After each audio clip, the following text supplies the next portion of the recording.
Now, I was just going to show, I mean, these contributions are really great, and it's so nice to hear people who understand that the formula, for example, is different than the underlying ideas behind it and so forth. I wanted to just show some work we've been doing on outcomes, and this is a bit scary. It's a 10-dimensional list of outcomes. And I wanted to just give you the idea of it. We'll have time perhaps to look at it and to discuss it more. And I think it encapsulates quite a few of the concepts and ideas that were already talked about, particularly from Doris. Let me see if I can equipment to work here. Here we go. So this is our 10-dimensional list of outcomes, and I just wanted to walk you through it quickly. It's not in any particular order, and there is various content underneath it. But I just wanted to give you, what I mean by dimensions is they're independent of each other. Essentially, this is a basis set. So the thing that we came to realize is we were trying to put these into a much smaller number of dimensions, and that was very hard because various things are independent of other things. So let me just start in. Confidence to tackle new problems. To us, confidence is a very significant and required outcome. You know, when I read some piece of math or some paper or something like that, you know, I have the confidence to think that I can basically understand what it says, and if I don't, there's something wrong with it, right? Call it arrogance, call it confidence. But the thing is, a lot of people can't get through it because they just think, oh, it's too scary. So we need to deal with that. And I think there are various good ways to handle that. I mean, one of the things that's underneath here is, do you know how to read, do you have practice in reading new things about math? Normally, it's like the teacher spoon-feeds you this stuff. No, you should go and read it yourself. That's what you got to do in real life. There are new things you didn't know, just like reading documentation. In fact, we were looking at documentation for Mathematica to figure out how one might structure math documentation, interpreting others' work. So that's one dimension. Abstracting to mathematical concepts, you know, complicated one. And there are various levels of that.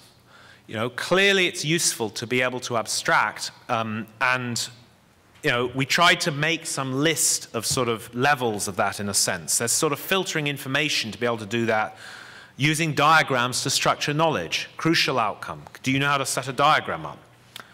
Now here's one that I feel very strongly about. This is the planning and managing computations. When you apply math to real things, as I mentioned earlier today, it doesn't work very well. Stuff doesn't work very well immediately. You know, there's all sorts of crud that comes up. You know, the computer's too slow to do what you want. It doesn't quite work. There's a bug in it. You know, the numerical computation went too far out, et cetera, et cetera, et cetera. The question is, can we get people through that? It's an outcome that's important, seems to me, that they can manage a computation. Interpreting. You know, this came up in the discussion already. Can you look at a chart and figure out what it means in some meaningful way? Can you critique it? That's the next dimension we've got, critiquing and verifying. You know, why do people never have, you know, if you do philosophy classes and things, people do critiquing, right? Why don't we have that in math? It seems crazy. And there are a lot of details under here that we could go into. You know, can you list possible sources of error? Can you figure out what those might be? Generalizing a model. So this is a bit different from abstracting. You know, use a concept in a new context. Actually, one of the examples I always love is Richard Feynman, the well-known Nobel Prize-winning physicist from, who I guess died in the 80s. There was this example, there was this company called Thinking Machines in Boston, which made, I guess, a computer on the edges of a 14-dimensional hypercube. Anyway, he was hired at some point to figure out how many buffers they needed on their chips. And I think if I remember the story correctly, they had figured out 5 by discrete analysis.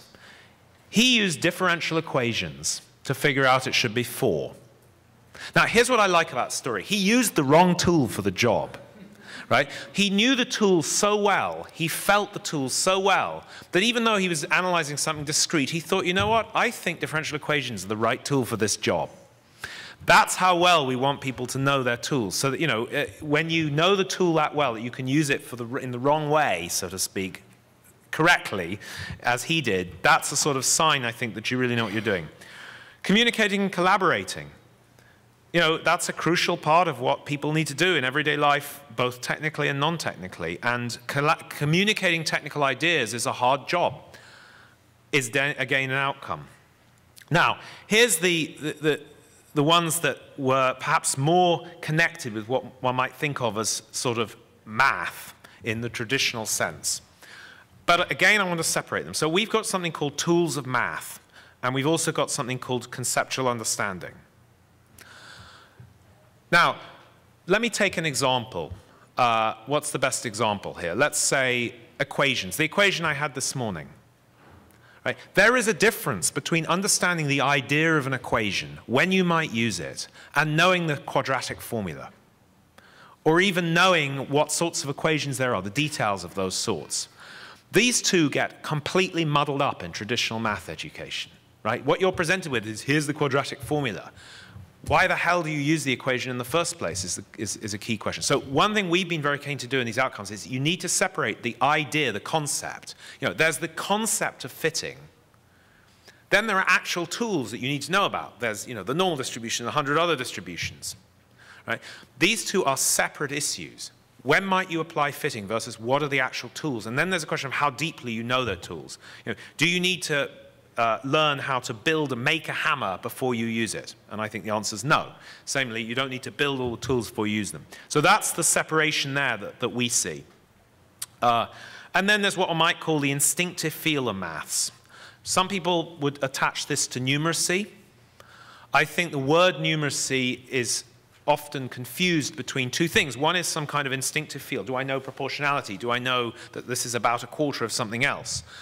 And that often gets mixed up with basic numerical procedures, which you may or may not need. Multiplying fractions together, as an example. You know, the last time I multiplied 7/8 by 3/63 is I think it must have been a long time ago. Anyway, so I think those, and the instinctive feel of maths is all related to that.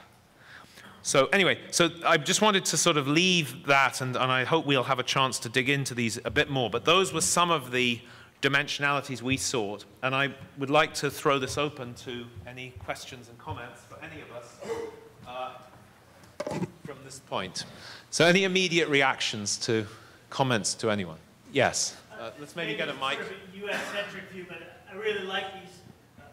I really like these outcomes. I wonder if you've done any work on trying to map them onto the standards for mathematical practice in the Common Core. So there's definitely some overlap there. It'd be interesting. The answer is we haven't yet, and we should do, and there needs to be some work done, and maybe some people here we can collaborate with on that. I think we have tried to map them a bit with PISA's outcomes. The new, I think, for 2012 or 2013. I actually think, although we've totally independently figured these out, there's a remarkable connection between what we've tried to do. One thing, by the way, I should say, we have not completely done is synced the poster of the process, the helix of math, with the outcomes, although it is sort of in the managing computations thing. But as a little bit of I slightly feel PISA have over-tried to do the process with the outcomes, and it's quite hard to put this together. But actually what I really like is reaction from others on how you see the outcomes we're talking about fitting with the outcomes, for example, Doris was interested in achieving. I know you've got one. Well, like I mentioned before, CAE doesn't specifically measure mathematical reasoning or you know, learning or knowledge of math. But the way we see it overlapping is that there are quantitative skills that are necessary for people in order to be good critical thinkers. And that's where I see where the overlap is that there is math that's embedded in everyday life. And people don't like to think about that. Certainly not in this country. We're taught math is, you know, a separate content area. How am I ever going to use this again in real life? I get that a lot, even at the college level. And the reality is that it is integrated so much so that most people don't even realize. And I think one thing, just to add to that quickly, one way I see this is that if you get good at problem solving, math, in a sense, is a tool you can hang off getting better at problem solving onto, if that's the right terminology. Maybe Mark has a comment on that or anything. Yes, actually, I've got two questions. One remembering what I said, that maths is very valuable, right? Particularly in life. I like this idea. My question is, where do you get the evidence to know what level, how much confidence do you need? And where would you get the evidence to peg that? I mean, do you need a little bit of confidence or a lot of confidence? How do you measure the confidence? And then, so how do you come up with the sort of the dimension of these dimensions? Yes. Okay, that's one question. The second question is along the same lines, and that is, how can we be sure that we're not missing anything out? What this National Child Development Survey showed was that it was ability at maths. They tested all the kids. It was ability at maths, not just the qualifications, that made the difference. And what they found was that the education system is actually producing those abilities. You know, if you test 50-year-olds, you can actually tell a difference between mathematical ability between people. And that difference in the mathematical ability mapped almost precisely to the difference in their salaries. Okay? Now, what we don't know is what the maths that people were taught in schools, how that contributed to the maths that they knew when they were 50 years old, and then why that maths when they were 50 years old, that mathematical ability when they were 50 years old, translated into higher wages. And my second question is, how do we know that this captures everything that the education system is providing and what will then translate into higher wages? Thanks, Mark. I've stimulated a couple of questions. Yeah, that's right. So I think let's take the questions and then we can discuss more about. I have just one thing I would add on there. Maybe it goes inside generalization, or maybe it goes inside instinctive feel, and that would be expressiveness. It's interesting. What are you able to express with math, and how easy is it for you to express something with math? And that would go into artistic expressiveness. It would go into complexity, anything. What can you express with math? So how general is your expressive ability? That's an interesting one. Not just how expressive is it? How emotionally connecting is it? And how intellectually connecting is it? We judge people's art and poetry based on that, and really you should be able to judge people's math on emotional grounds as well, or it's really not meaningful as mathematics. Yeah, it's interesting. And so maybe it fits in generalization, but it's an expressiveness. Okay, so that's an interesting comment. I hope somebody, by the way, I'd like to respond to, I don't know if we can respond to more than one person at once. If we're quick, yes, okay, that's just great. On your comments, it seems very likely that if we're successful at teaching math, it will become less useful in grading people by the good guys and the bad guys in terms of their usefulness to the society, especially to the wealthy and the elite. And more specifically, it seems likely that we'll discover that what we're really training is accuracy, thoroughness, and completeness, discipline, speed, and performance under pressure. That's what we teach in math. And if you're good at those, you can make more money in lots of different kinds of jobs. And so as we get really good at teaching math, it may not be as predictive in people's salaries. And I suspect that a lot of people, when they feel afraid of teaching math well, are afraid that it will reduce its value in predicting who will get rich. I think that's a good goal to have, frankly, for mathematicians, but I think we're going to have a hard time confronting the fact that people want to know who's going to get rich by the end of high school. Yeah, that's a very good point. Could we perhaps take another, at least one or two questions, and then come back and go? I'm sorry. I would just like to sort of help answer the question about confidence. After 30 years in the classroom, it's been my observation that children develop confidence through the ability to explain a concept to their peers. If you can get students to be able to explain, I know you've killed it earlier, the quadratic formula, but if we can get kids to the point where they have the confidence in themselves to explain things even at an early age, I think what I found is that then as they move through the educational system here in the United States, they tend to be more successful, whether it's in math or in any other subject of their choosing. The confidence level comes from them understanding and then choosing their peers and explaining it to their peers. Yeah, let's go over to Joe. Thanks very much for that comment. Just a quick one on your last point. I've been doing work with high-level math users, very interesting interview with Sebastian Thrun, and delved into the literature myself about the importance of intuition in math. And I think the word intuition has a better name than instinctive feel of maths, because hearing Sebastian talk about all his discoveries in robotics and design and how each stage you develop an intuition for what's going to happen, and then later he would go back and mathematically prove it.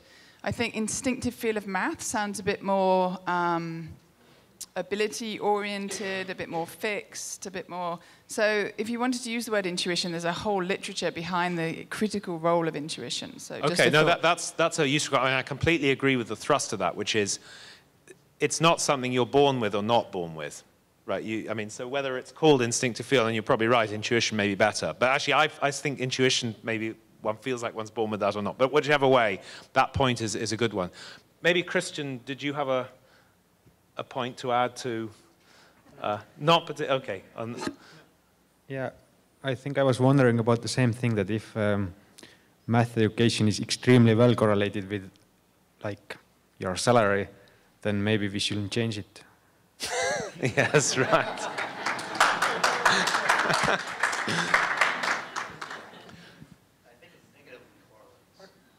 Go ahead. Should we take a couple more and then go around for a final round here? No, it seems to me it negatively correlates, because if you get a degree in teaching, if you get a degree in mathematics and you go into teaching, it's basically like, you know, you might as well go into the priesthood. You might as well go into the priesthood, yeah. So I don't think, I think Christian is exactly right. We need a better measure of what the actual outcome is. And I think it should be your ability to function as a citizen in this democracy. I mean, if you really, I can't imagine anybody could have an understanding of mathematics and not understand what, you know, climate change is about or global warming is about. The two, you know, that should be, it seems to me, what the measurement should be in. Good. Let's just have a final go through. Anybody, any other comments from Doris from what's been said? And I might respond to Mark's things as well. Sure. Assessment isn't necessarily bad. I want you guys to leave this conference taking that, and you know, you hear a lot of people saying teaching to the test, teaching to the test. Well, those old tests maybe aren't worth teaching to, but something like what we do at CAE we feel is really worth teaching to, teaching people problem-solving skills and higher order thinking skills. So, thank you. Good. Yeah, I would say that after the lunch, we will explain how we came up with the curriculum and how we invented all the stories and things that we would like to be included in the curriculum. And I think it answers lots of the questions that were asked here, like how these things were created and what's going on and so on. So stay tuned. Nothing at the moment, but I'm on another panel this afternoon, so you're going to be hearing from me again. Great. Thanks very much. Just one comment back on which I think perhaps relates to a panel we have later on assessment. Obviously, there is a correlation between outcomes and how we assess them. And I think Mark was touching on that. And I think there are ways, I suspect, we can think about how to assess, for example, confidence, but it's not trivial. And I think that there are specific things we can anchor it to, and there are specific levels, and you need different levels of confidence to do different kinds of mathematical things. So I would like to tie that back when we come to the assessment thing, but for the moment, thanks very much.